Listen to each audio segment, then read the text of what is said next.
ಇನ್ನು online payment ಹೆಸರಿನಲ್ಲಿ cab ಚಾಲಕರಿಗೆ ವಂಚನೆ ಮಾಡ್ತಿರೋ ಪ್ರಕರಣ ಈಗ ಬೆಳಕಿಗೆ ಬರ್ತಾ ಇದೆ. ಆನ್ಲೈನ್ ಪೇಮೆಂಟ್ ಸ್ಕ್ಯಾನ್ನಿಂದ ಚಾಲಕರಿಗೆ ಮೋಸ ಮಾಡ್ತಾ ಇದ್ದಾರಂತೆ.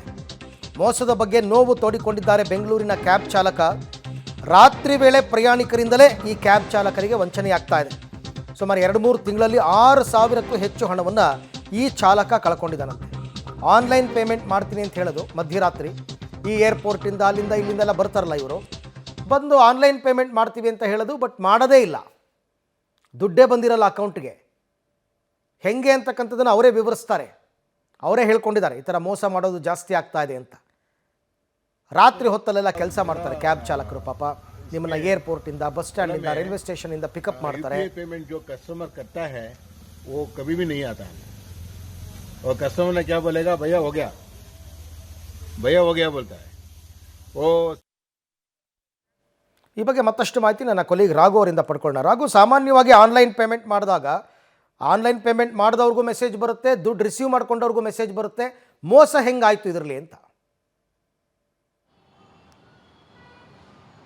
ಅರವಿಂದ, ಕೆಲವೊಂದು ಸಂದರ್ಭಗಳಲ್ಲಿ ನೆಟ್ವರ್ಕ್ ಇಶ್ಯೂಸ್ಗಳಿಂದ ಬರುವಂತಹ ಮೆಸೇಜ್ಗಳು ತಡವಾಗಿರುವಂತಹ ಅನೇಕ ಉದಾಹರಣೆಗಳಿದೆ. ಕೆಲವೊಂದು ಕಡೆ ನಮಗೆ ಪೇಮೆಂಟ್ ಆದ ಬಳಿಕ ಮೆಸೇಜ್ ಬರದೇ ಇರುವಂಥದ್ದು ನೆಟ್ವರ್ಕ್ ಸಮಸ್ಯೆಯಿಂದ ಆಗಿದೆ ಎನ್ನುವಂಥ ಕಾರಣಕ್ಕಾಗಿ ಚಾಲಕರು ಬರಬಹುದು ಅಂತ ಹೇಳಿ ಸರಿ ಸರ್ ಆಗಿದೆ ಹೋಗಿ ಎನ್ನುವಂಥ ಒಂದಷ್ಟು ಮಾತುಗಳನ್ನು ಹೇಳ್ತಾರೆ. ಆ ಬಳಿಕ ಅದನ್ನೇ ಬಂಡವಾಳವಾಗಿ ಮಾಡಿಕೊಳ್ಳುವಂತಹ ಕೆಲವೊಂದಷ್ಟು ಜನ ಈ ರೀತಿಯಾದಂತಹ ಕೆಲಸವನ್ನು, ವಂಚನೆಯನ್ನು ಮಾಡೋದಕ್ಕೆ ಮುಂದಾಗಿರುವಂಥದ್ದು. ಅರವಿಂದ್, ಕಳೆದ ಕೆಲ ದಿನಗಳ ಹಿಂದೆ ಕೂಡ ಒಂದಷ್ಟು ವಿಡಿಯೋಗಳು ವೈರಲ್ ಆಗಿತ್ತು.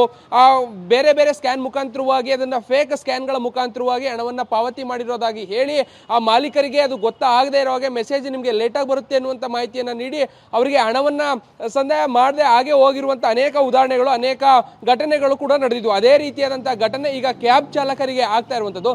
ಇದೇ ವಿಚಾರವನ್ನು ಕ್ಯಾಬ್ ಚಾಲಕ ತನ್ನ ಆಗಿರುವಂಥ ಅನುಭವವನ್ನು ನೋವಿನ ಮುಖಾಂತರವಾಗಿ ಹೇಳ್ಕೊಳ್ತಾ ಇರುವಂಥದ್ದು. ಬಹಳ ಪ್ರಮುಖವಾಗಿ ರಾತ್ರಿ ಸಮಯದಲ್ಲಿ ಓಡಾಟ ಮಾಡುವಂಥ ಕ್ಯಾಬ್ ಪ್ರಯಾಣಿಕರೇನಿರ್ತಾರೆ ಅದರಲ್ಲೂ ಕೂಡ ವಿದ್ಯಾವಂತ ಪ್ರಯಾಣಿಕರೇ ಈ ರೀತಿಯಾಗಿ ಮಾಡ್ತಾ ಇದ್ದಾರೆ ಅನ್ನುವಂಥದ್ದನ್ನು ಬಹಳ ಸ್ಪಷ್ಟವಾಗಿ ಹೇಳ್ತಾನೆ. ಅಂದರೆ ನಿಮಗೆ ಪೇಮೆಂಟ್ ಆಗಿದೆ, ಬಟ್ ನೆಟ್ವರ್ಕ್ ಇಶ್ಯೂಸ್ ಇಂದ ಆಗ್ತಾ ಇರ್ಬೋದು, ನಮಗೆ ಸ್ಕ್ರೀನಲ್ಲಿ ಬಂದಿದೆ ಎನ್ನುವಂತಹ ಮೆಸೇಜನ್ನು ಇವರಿಗೆ ತೋರಿಸಿ, ಬಟ್ ಅವರಿಗೆ ಅದು ಸಂದಾಯ ಆಗಿರೋದಿಲ್ಲ. ಹಾಗೆ ಅವರು ತೆರಳ್ತಾರೆ. ಬಟ್ ಇವರು ಪುನಃ ನಾಳೆಗೆ ಹೋಗಿ ಅದನ್ನು ಬ್ಯಾಂಕಲ್ಲಿ ವಿಚಾರಿಸ್ತಾರೆ. ಬ್ಯಾಂಕಲ್ಲಿ ವಿಚಾರಿಸಿದ ಬಳಿಕ ಅವರು ಫೋನ್ ಪೇ ಟ್ರಾನ್ಸಾಕ್ಷನ್ ಹಿಸ್ಟ್ರಿಯನ್ನು ತೆಗೆದು ನೋಡಿದಾಗಲೂ ಕೂಡ ಅದು ಒಂದು ದಿನ ಆದರೂ ಕೂಡ ಬಂದಿರೋದಿಲ್ಲ. ಆಗ ಇವರಿಗೆ ಇದು ಈಗ ಆಗ್ತಾ ಇದೆ ಎನ್ನುವಂತಹ ಬೆಳಕಿಗೆ ಬಂದಿರುವಂಥದ್ದು ವಂಚನೆ.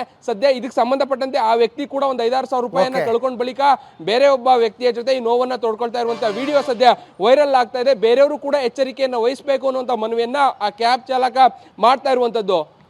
ರಾಘು, ತಮ್ಮೆಲ್ಲ ಮಾಹಿತಿಗಾಗಿ